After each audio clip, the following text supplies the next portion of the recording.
여기서 우리가 조금 생각해 볼 부분은 이분은 아까 우리가 얘기했듯이 한스 로월드라는 분은 원래 철학을 공부하신 분이고 그리고 의학을 공부하고 나중에 정신분석을 공부하신 분인데 프로이드의 이론을 있는 그대로 수용하기보다는 굉장히 수정하면서 보는데 과거에는 어떤 신경증이라는 개념 그리고 심텀 뉴로시스라고 해서 어떤 증상신경증 그리고 캐릭터 뉴로시스라고 해서 성격신경증 이런 개념들을 가지고 특히 전이 속에 트랜스퍼런스가 일어나면서 트랜스퍼런스 뉴로시스가 일어나야 치료가 된다. 이런 여러 가지 개념들이 있는데 이 개념들을 조금 객관적인 입장에서 이해하려고 애를 쓰고 있어요. 근데 그냥 트랜스퍼런스가 일어나는, 아까 이 케이스에서도 트랜스퍼런스가 수없이 일어나는데 어떤 분들은 전이 현상이 평생 트랜스퍼런스 살아오는 사람들을 만나죠. 똑같이. 그렇지만 우리가 전이 해석이 되는 어떤 이런 전이 해석을 하는 과정 속에서 필요로 하는 이런 전이, 임상 상황 속에서 일어나는 전이는 조금 독특한 것으로 생각을 해야 되는 거죠. 이건 멘털 테라피라고 하는 정신적인 질환을 치료하는 과정으로서 아티피셜하게 만들어지는 것이라고 우리가 봐야 되는 거죠. 그러니까 전이가 활성화될 수 있도록 분석가가 허용하고 있는 거죠. 그래서 그 전이가 활성화되도록 하면서 과거에 해소하지 못한 문제를 해소하는 기회를 갖기 때문에 트랜스퍼런스 뉴로시스가 활성화된다고 하는 것은 어떤 면에서는 그냥 과거의 유아신경증으로 이 사람은 신경증을 앓고 있어요. 그런데 트랜스퍼런스 뉴로시스가 치료 과정에서 일어나고 그 다음에 건강해진다. 이렇게 본다면 우리가 건강한 삶을 이루기 위한 과정으로 멘탈 테라피가 성공적으로 일어나기 위해서 중간 과정에 이런 트랜스퍼런스 뉴로시스가 발생한다. 그러니까 아티피셜 디지스라고 생각을 할 수 인공적으로 허용한 질병이라고. 그러니까 치료 세팅 안에서 과거에 이분이 반복적으로 지금 만들어내고 있는 트랜스퍼런스 속에서 계속 드러나고 있는 심텀이나 이분의 심리적인 어려움을 치료 환경으로 가져와서 안전하게 프로세스하는 과정이죠. 그래서 이게 충분하게 트랜스퍼런스 뉴로시스가 일어났을 때 치료가 가능해진다. 이제 이렇게 잘 설명을 우선 하시는데 이쪽에 들은 질문 중에 하나가 이분이 제시했던 게 심텀 뉴로시스하고 캐릭터 뉴로시스는 차이가 많이 나지 않느냐 하는 거죠.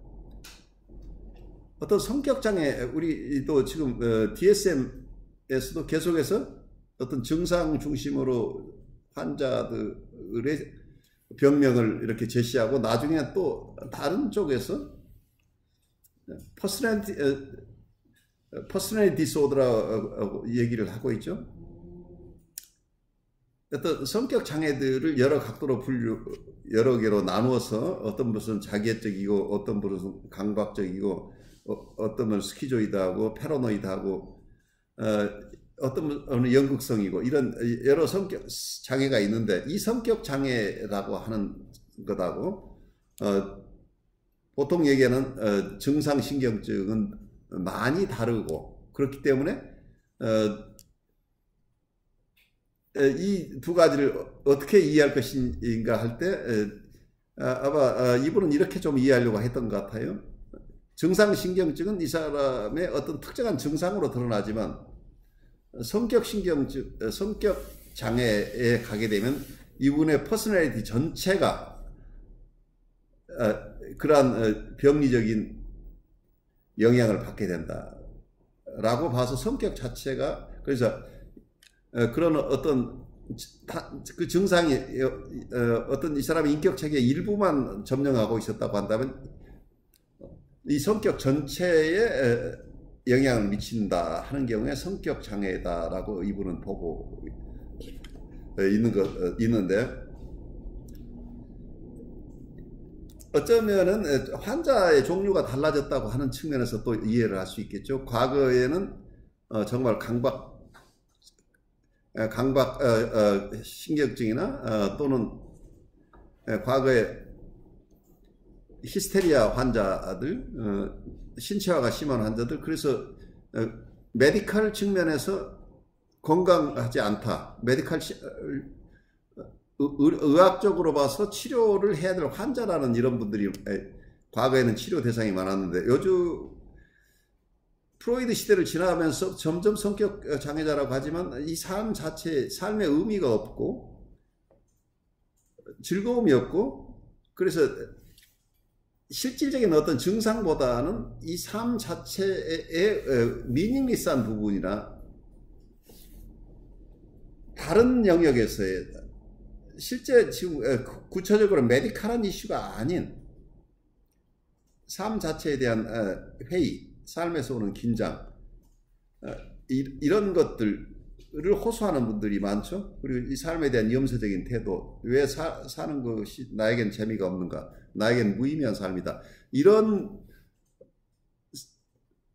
호소를 하시는 환자들이 늘어나면서 이런 분들은 과거의 증상신경증으로만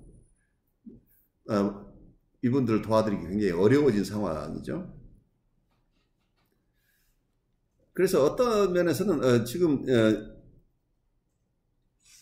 이 저자도 가능하면 프로이드 얘기를 정면으로 반박하고 싶지 않아서 증상신경증과 그리고 성격 장애를 구별을 하고 있는데, 캐런 오라이 같은 분은 어떻게 얘기를 하냐면 신경증은 모두가 성격 장애 문제라고 보고 있어요. 이걸 구별할 게 아니고 어떤 증상이라고 하는 것은 성격적인 어려움 때문에, 결국 퍼스널리티 프로블럼이기 때문에 성격 문제가 증상으로 드러난다고 이렇게 보는 또 다른 견해도 있죠. 그만큼 어쩌면 당연한 개념으로 받아들여지고 있는 뉴로시스나 이런 증상신경증이라는 개념, 그리고 명백하게 구별되는 것 같은 어떤 캐릭터 디스오더나 퍼스널 디스오더가 그렇게 명료하게 구별되지 않는다는 것을 우리가 이해한다면 이 로월드도 나름대로 납득하기 어렵지만 그래도 기존의 정신분석적인 틀을 잘 살려내면서 좀 더 이해의 폭을 넓히려고 시도하고 있는 점에서 굉장히 돋보이는 글이에요. 어쩌면 멘탈 테라피라고 하는 것, 그리고 트랜스퍼런트 뉴로시스 자체를 아티피셜 디시스라고 보는 것은 아주 탁월한 통찰로 보여요. 그것을 여러분들이 이건 전이가 일어난다고 하는 건 이 사람은 계속 반복되는 거다라고 한다면 이건 굉장히 폐쇄적인 생각에 머물러 버리죠. 이건 이분의 증상이 치료되는 과정 속에서 분석가와의 특별한 관계에서 일어나는 것이다라고 한다면 엑스트라 트리트먼트 세팅에서, 그러니까 트리트먼트가 아닌 외부에서 일어나고 있는 트랜스퍼런스하고는 전혀 성질이 다르다는 것을 이해하는 게 이번 시간에 우리가 얻을 수 있는 게 아닌가 싶어요. 그래서 여러분들이 임상에서 대하는 트랜스퍼런스는 치료를 멘털 트리트먼트의 과정이다 라고 특별한 것이고, 이건 분석가가 환자의 관계에서 겉으로 보면 반복되는 것 같지만 이게 치료 과정으로서 잘 활용하는 과정이라는 거죠. 그래서 이분이 이야기하고 싶어하는 것, 우리가 좀 더 정밀하게 여러 개념들을 구별할 필요성과 그리고 기존 개념들을 더 좀 잘 멘탈 테라피라는 측면에서 이해하려고 하는 노력을 우리도 같이 하면 좋겠어요.